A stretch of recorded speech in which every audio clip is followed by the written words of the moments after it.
ଜଗନ୍ନାଥ ତତେ ଆଜି ମୋ ପ୍ରଶ୍ନର ଉତ୍ତର ଦେବାକୁ ପଡିବ। ଜଗନ୍ନାଥ ତୁ ପରା ଜଗତର ନାଥ, ମତେ କାହିଁ ଅନାଥ କରିଦେଲୁ? କି ଭୁଲ କରିଥିଲି ମୁଁ? 10-12 ବର୍ଷ ରହିଥିଲି, ମୋ ମାକୁ ମୋଠୁ ଛଡେଇ ନେଲୁ। କି ସୁଖ ପାଇଲୁ ବା ତୁ? ଗୋଟେ ଛୁଆକୁ ମା ଛାଉଣ୍ଡ କରିଦେଲୁ। ଆଉ ଆଜି 20 ବର୍ଷ ପରେ ମୋ ଭଉଣୀଟାକୁ ପାଇଲି ଯେ ମୁଁ ତାକୁ ପରିଚୟ ଦେଇପାରିଲିନି ତା ଭାଇ ବୋଲି।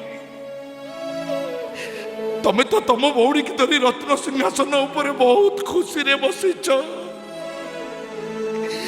ମୋ ଭଉଣୀକି ମୋଠୁ କାହିଁକି ଛଡେଇ ନେଲ ଜଗନ୍ନାଥ?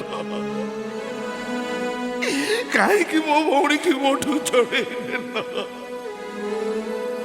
କାହିଁକି ଏତେ ବଡ ଭୁଲ କରିଦେଲି ମୁଁ ଠାକୁରେ? କାହିଁକି ଏତେ ବଡ ଭୁଲ ହେଇଗଲା ମୋର?